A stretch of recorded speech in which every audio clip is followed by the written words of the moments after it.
In 1915, San Francisco hosted the World's Fair called the Panama Pacific International Exposition in celebration of the successful completion of the Panama Canal 6 months earlier. According to the official narrative, the whole construction for the Pan Expo took 4 years. Now consider this, the whole expo covered about 600 acres. Disneyland, the one in California, that covers 500 acres. Disneyland was actually built in 1 year, from July of 1954 to July of 1955, but it was built on the original 160 acres, not the 500 acres that it occupies right now. Now, was it possible for them to build all these buildings, 600 acres, in less than 4 years? In addition to all the buildings that we usually see in the pictures, they built an additional 28 state buildings. These buildings are barely mentioned, and we don't have photographs of all of them. California had the biggest state building, which covered an area of 5 acres.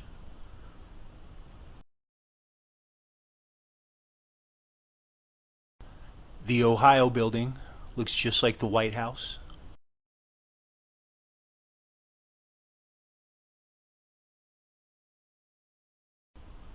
Here's the Illinois State Building.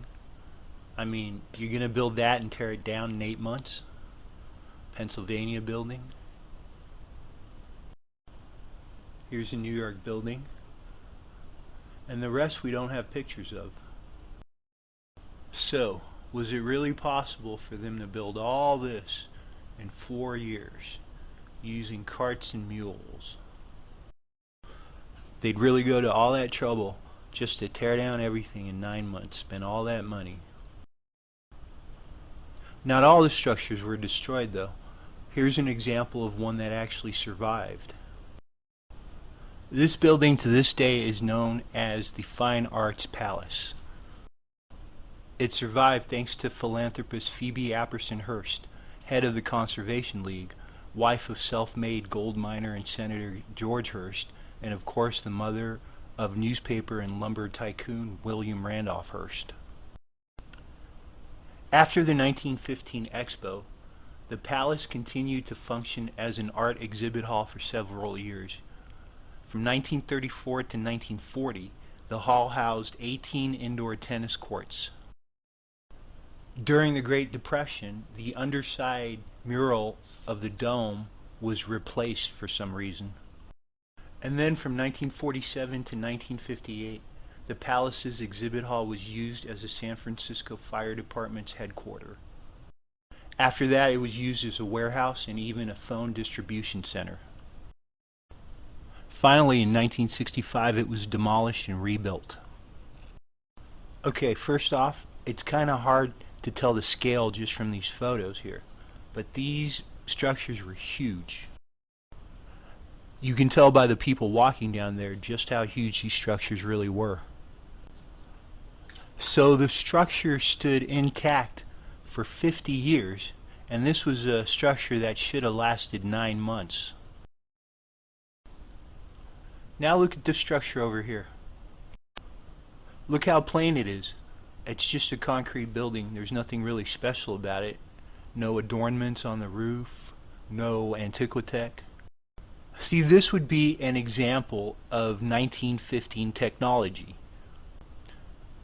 But here, on the other hand, they're trying to tell us that they built all this in 1915 using only carts and mules in 4 years. I mean, that just doesn't really seem plausible. Okay, so what's going on? Why go to all this trouble to showcase all these buildings that you're going to tear down in 9 months and lie about it? Where do these buildings come from? Here's a possible explanation. So here's a brochure put out by the National Park Service on the Panama Pacific International Exposition of 1915, and it's modern, but it gives general information. Like, here's a map, and here's some more information, buildings, and it's really interesting. But the part I wanted to show you was right here. Okay, this is a site of the expo. Basically, it was just complete swampland, and they basically said that for 3 years mud and sand were pumped out of the bay to fill in 196 acres of land, leveling some areas in today's Crissy Field that were previously 20 feet underwater. 20 feet underwater. So, could it be that they dug out all these buildings from this swampland area in the 3 years? Because 3 years is a long time to be digging mud and sand. How deep are you going to go? So could the Tartarian buildings have come from this location right here, right where they had the fair? On page 5 of the brochure, it says something interesting. It says the exposition company and the U.S. Army perceive the marshlands of Harborview and the Presidio waterfront as money-making expansion opportunities, not as a balanced ecological system that it was originally. First off, that's a really funny statement. But what the hell is the U.S. Army suddenly involved in this thing for? Wasn't this supposed to be just a showcase for the completion of the Panama Canal? And since when is the U.S. Army interested in making money? Were they planning on building some beachfront condos or something? Aren't they more interested in defense and intelligence and strategic deployment and stuff like that? So what if these expos are just a cover for the U.S. Army going in there and uncovering all this antiquitech? If the U.S. Army was involved, they could definitely build that expo in 4 years. I mean, if you really think about it, that's just basically slave labor right there. Nobody would ask any questions, what's that excavation team doing there? What are they doing for 3 years? Oh, well, they're preparing for the World Fair. So that would be like phase 1. And then phase 2 would be that they would actually have a World Fair with all these Tartarian buildings and eventually destroy them all. And if they did recover these buildings, then they cleaned them off, and then how did they move them to their final position?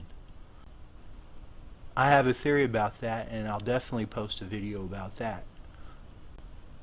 To me, that makes a lot of sense, that these expos are cover for recovery operations conducted by the Army or Secret Service or whatever they had at the time.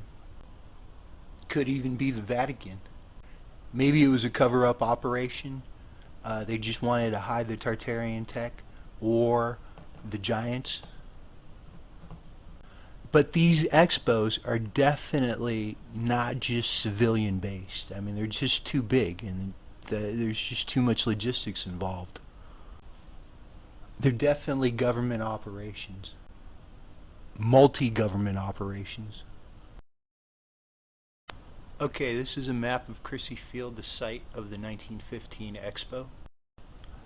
Now, just from a strategic standpoint, if you were the Tartarians, wouldn't you want to build a base or a city right here? Because that's exactly what the U.S. Army and the Coast Guard and the Navy did. They all have bases there.